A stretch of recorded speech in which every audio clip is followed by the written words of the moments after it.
Yo, what's going on, guys?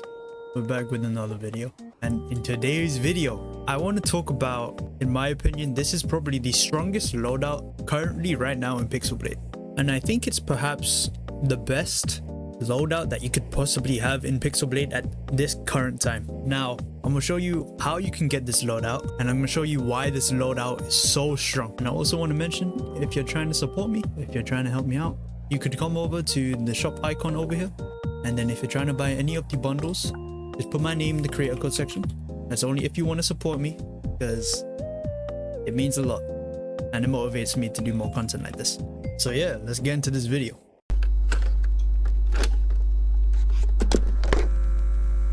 The strongest loadout in Pixel Blade at this time, at this moment of time right now, is the Ice Spear paired with Crystal Armor. And we're not done yet, so if you come to the ring section, I also want to mention a Heirloom Dragon Ring with Flame and Damage is probably the strongest loadout at this current time right now. So you may be asking, why not like Infinite Stellar? Why not the Void Reaver? Why not the Black Star, Skywatch, any other sort of like weapon that has overpowered abilities? Now the reason why I'm saying that is because Ice Spear is so versatile. It literally, everybody can have it as long as you play enough, and considered how it's an epic, you're always gonna have this thing at level 2, because probably by the time now most people are at Tundra at the moment. This weapon is so overpowered. I'm pretty sure we all know how strong this weapon's ability is, and not to mention how different its secondary ability is. So we have the Pierce, which is obviously where you charge up an attack and deal the same amount of damage as you would if you hit a parry with a normal sword, but except you don't even need to parry somebody, you could just do it at the single use of a heavy attack. So you're literally getting a parry off plus the damage plus another damage, because it gives you enough stun to do another M1. And so for example, if this was an enemy right here, so what you could do is right click M1, right click M1. Now did you see how that did like 1500 damage? That combo I just showed you, whenever you hit an enemy, you are invincible. You'd probably kill them by then by the heavy attack and hitting them once. But if you have like a level 2 Ice Spear, you probably just have to do it like 2 or 3 times. So it literally look like this. Now that is probably the best way to use the Ice Spear. Now remember what I said about how the Dragon Ring is very strong. So Nightmare Tundra or any other nightmare, you have armor, right? Every enemy has armor. Even the Grasslands world, the final boss, it has armor, a heavy amount of armor. This includes the second world boss, the Forgotten. He also has armor during his first stage. And in Tundra, we have the second boss with the armor, the Elder Sorcerer around it, the Golem that it spawns, but more importantly, it's armor that it has. And what Flame does is that it completely cripples all of that armor away, so you don't even have to be concerned about dealing all the armor first, then the HP. You can bypass all of that armor and you can dive straight into its main core HP, as long as you have a high stamina bar. But you can just consistently do this over and over and over again until your stamina runs out. That was probably like 10,000 damage right there, because my Ice Spear is level 6. It will probably be like 3,000, 4,000 for people who are at level 2 Ice Spear, but that's besides the point. I say, in my opinion, if we're going into World 4 and you don't have a loadout like this, because I'm assuming World 4 is going to be like the most out-of-pocket world that we're ever going to come across in comparison to the 3 worlds that we have currently. Like, if you don't have this loadout, I think you might be cooked. Because look, keep in mind, I didn't even talk about its ability yet, and it can already do that much damage. Imagine if I were to just simply use the Ice Spear's ability, hit them a lot first with my normal M1s. Make sure you don't use Pierce, otherwise it will break them out of this snowstorm. And then after they get unstunned, after the snow ability, then you start doing the technique I just taught you about.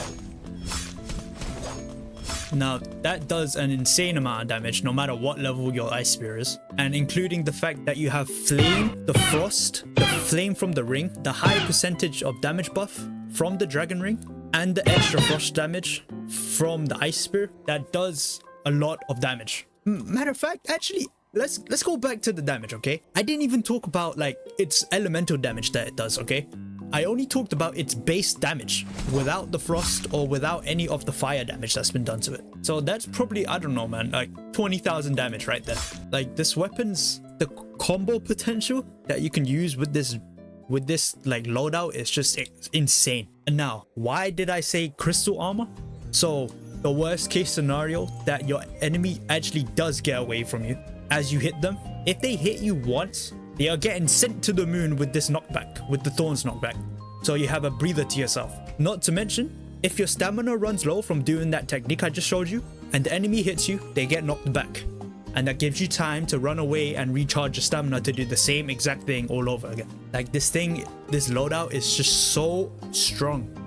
And I am so sure anyone can get this, like anybody can get this loadout, because it's not like the Skywatcher where it's like some really rare legendary that you might need. It's not like the Voltids, because Voltids are Voltids for a reason, like you're never seeing them again. And it's not like legendaries where you literally have to get some crazy RNG pool from your butt cheeks. An Ice Spear is literally a solid foundation from your average drop rates. You can get this quite often if you're playing through Tundra. Like literally just play, I don't know, if you, for your higher chances of getting the Ice Spear, just play Heroic, play through Nightmare Tundra, or if you struggle with Heroic or Nightmare, just play normal.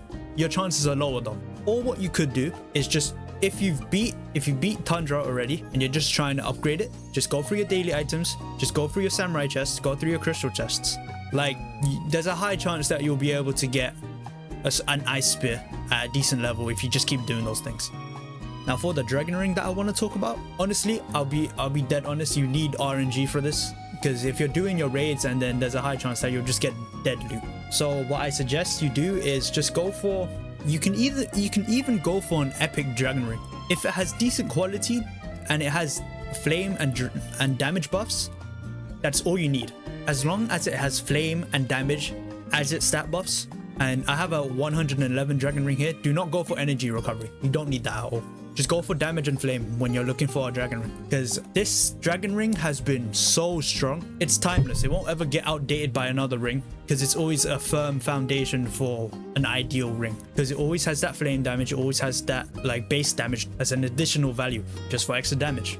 And in my opinion, I understand, like for the people in the comments, I know you might be saying, oh, like use the Rage Ring. So okay, now hear me out on this. Flame damage bypasses armor. Rage Ring doesn't. And on top of that, Rage Ring is highly reliant on its soul spirits, considering its starting banner. Sure, maybe like the crit damage buff, the normal damage buff that it has to it, it doesn't apply to spirits. But in my opinion, I genuinely believe Flame has better overtime damage than crit damage, because crit damage is through RNG. Flame damage, you don't need RNG for a crit chance, because it's just consistent damage 100% of the time. And that's why I think Dragon Ring just overall is just your best damage ring that you could possibly have when you're playing Pixel Blade. For new players that are not familiar with Ice Spear at all, so you need to level up an Ice Spear to level 2 to get its ability. I just want to make that known, because just in case somebody asks. Level 3 is your ideal Ice Spear level that you want to get it to, because you have an extra crit rate and extra damage. That crit rate is very important, because when you're about to pierce an enemy and you do the technique of the pierce and M1, or the pierce hit, whatever you want to call it, you obviously got to hope that your Ice Spear has a decent crit rate to actually hit that extra damage. So you're hitting basically parry crit, which is I don't know how much multiplier that is, but I'm just gonna assume that it's like I don't know, like a 2-3 times multiplier in terms of damage. There's a difference between vulnerability and there's a difference between crit hits. So for example, if you see into my inventory right now, I do 451 damage, so I'll be doing 500 per hit, right? So now vulnerability plus crit would potentially deal the amount that it showed before, which is 1500 damage. There you go. That's 1500 basically. So that's like a 3 times a multiplier on top of the crit and the vulnerability. That's why this weapon is so flipping strong. Like, it's just absurd. I don't know, the damage is so out of proportion to its rarity, and it just doesn't make sense. But yeah, if World 4 is going to be a really hard map, considering how it's the longest map, at least if you do this, if you have this loadout, you won't fall behind as much as you would if you didn't have this loadout, because it's versatile and most of you can get it, I'm very sure, and it's very strong. So this update is coming out sooner than you think. I won't tell the date because I don't really know myself, but it is in December. That's all I wanted to say. Just a little rant, and more importantly, like, this is probably the best way to prepare for World 4 at this moment in time. But yeah, I hope you guys enjoyed this video. God bless you guys, and I'll see y'all in a bit. Peace.